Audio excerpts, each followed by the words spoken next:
had way too much coffee. Let's just be honest. It was good though. So I have a really good friend named Mike Wiggins, who's the chairman of this reservation in northern Wisconsin. Bad River Reservation. We're all Anishinaabe people from our area. And he's fighting this big mine, the Pinocchio mines, coming into their territory, just gonna trash their watershed and trash Lake Superior, just for iron, taconite. But one day he's talking to me and he says, seems like people don't want to hang around another 1,000 years. You know, and that's what I really think about. You know, we want to hang around a while, you know, then we have to kind of begin making some changes. That's the reality. I have the privilege of living and working on my reservation where, you know, my great-great-great-greats riced the same lakes and danced at the same arbors, and pretty much at this point we're working on eating the same food that they all eat.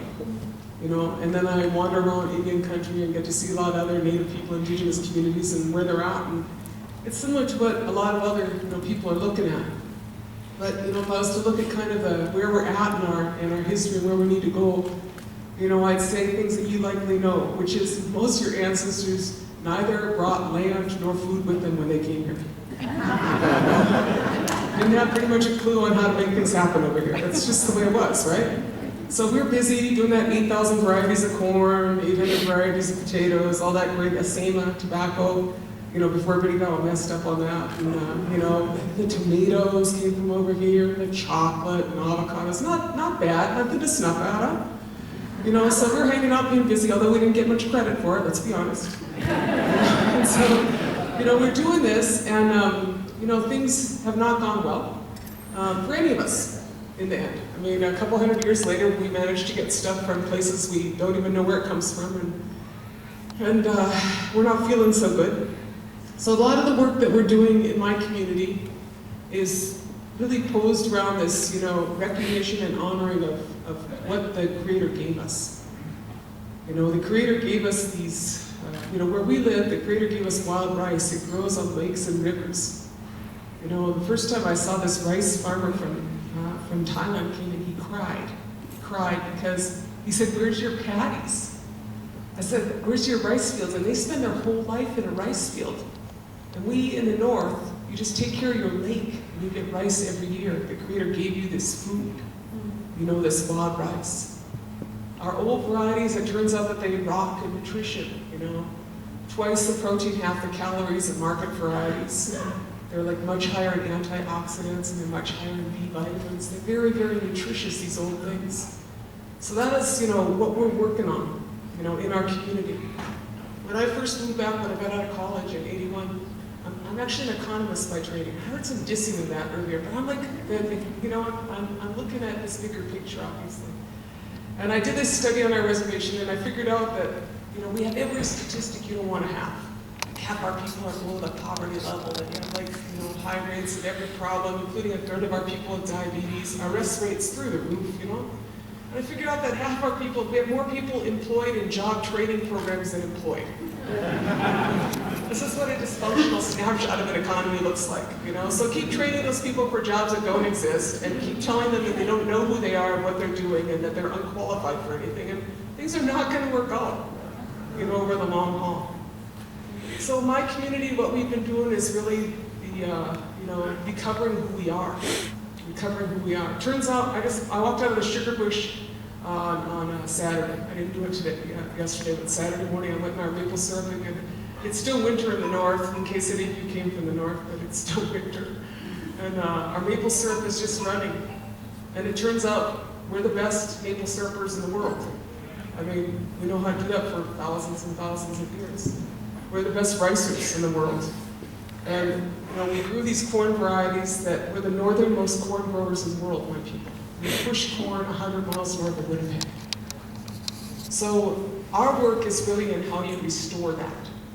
Because we could spend our time figuring out how to make more jobs, make more money, and bring in more full-time employment to our community, or we could figure out how to cut the hemorrhage of buying food from elsewhere and have something that's local.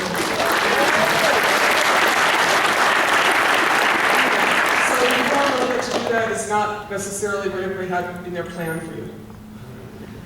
We had to fight Anheuser-Busch and a lot of other guys on wild rice because we think that wild rice should come from a lake and not a paddy. Wild should mean something. And it should also not mean genetically engineered.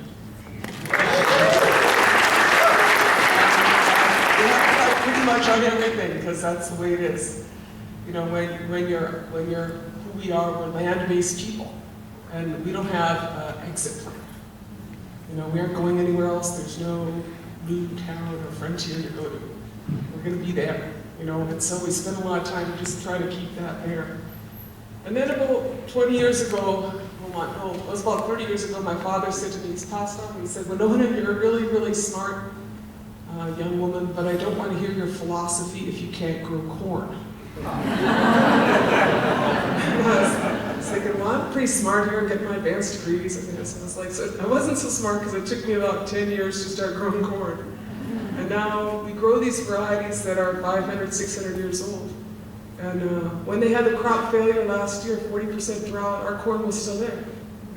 When those big winds came through, they blew down Monsanto's fields, but our corn was still there.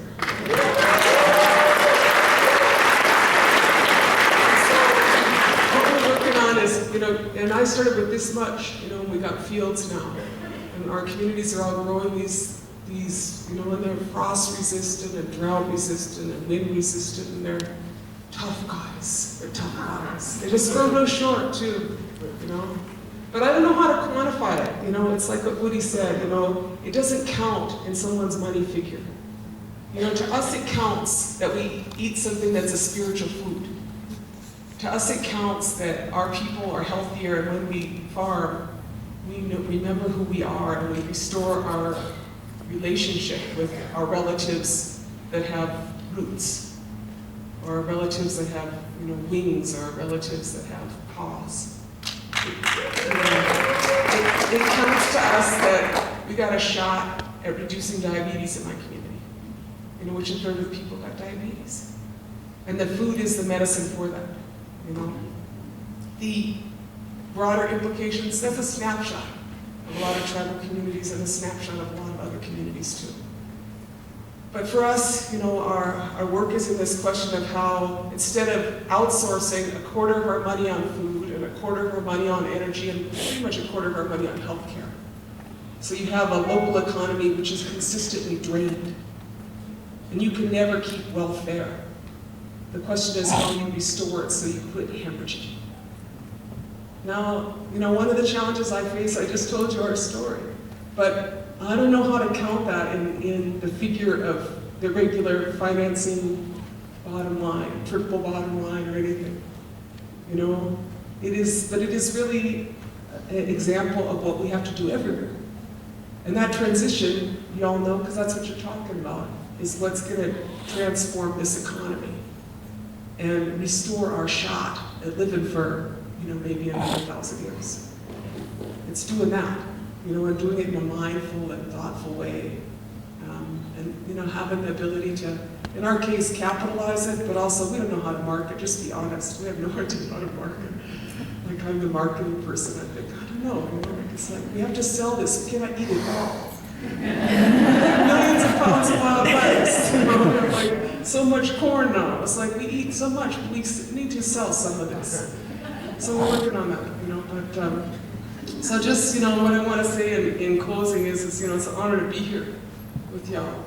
And then, you know, in our language, we have this phrase, Minopamanaziwan, which means the good life. I'm sure it's like Buddhist. I'm sure that's what they're doing in Bhutan. You know, it is everything, but it's, I think, what we are all after at some level. And there's this piece that, you know, you are all involved with on how we get there from where we are. But it is, you know, it's what we're striving for in our community. But thanks.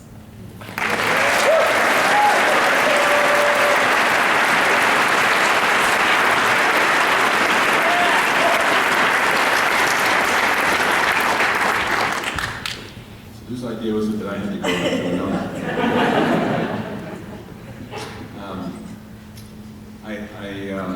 I always feel a sense of really guilt when I listen to Winona speak. So I just want to honor your work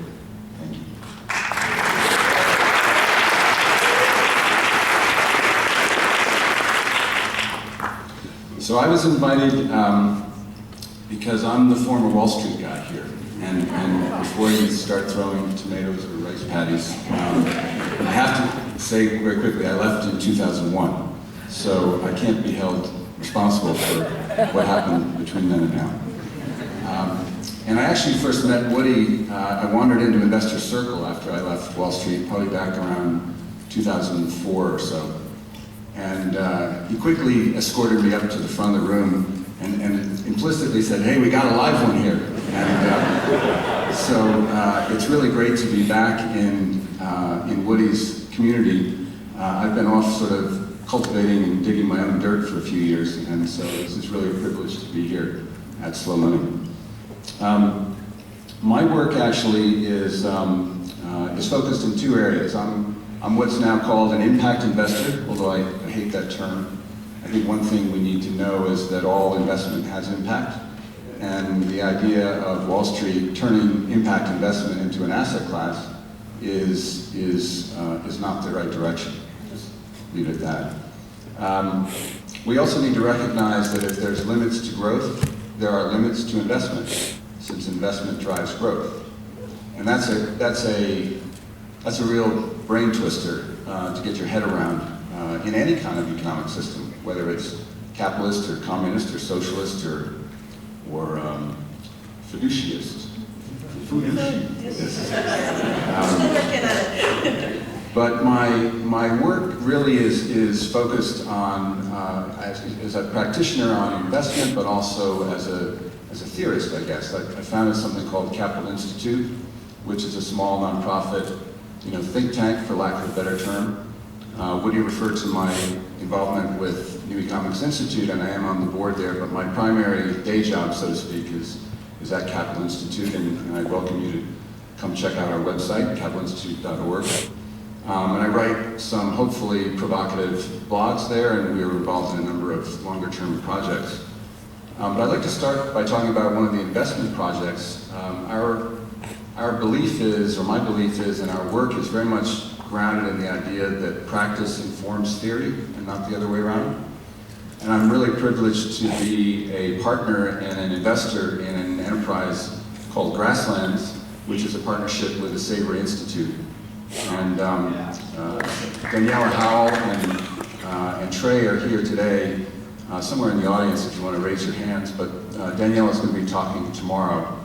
And if you're interested, well, let me tell you a little bit about it. Essentially, what Alan Savory figured out many, many years ago is that you can essentially mimic the natural behavior of herds of wild animals using domesticated cattle.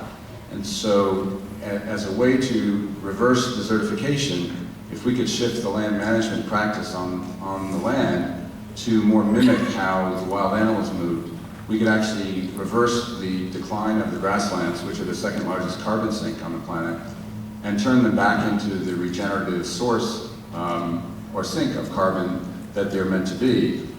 And this has really global and macro implications. Just a 1% improvement in the soil organic matter of the world's grasslands could take 100 parts per million of carbon out of the atmosphere. So that's sort of game-changing potential. Now, of course, that involves changing land management practice on 4 billion hectares of land. That's no trivial challenge. But along with an investment partner, Larry Lunt, we've created a company that manages ranches as a business, and then we've acquired some land in Montana and South Dakota to become essentially the first customer of the ranching business.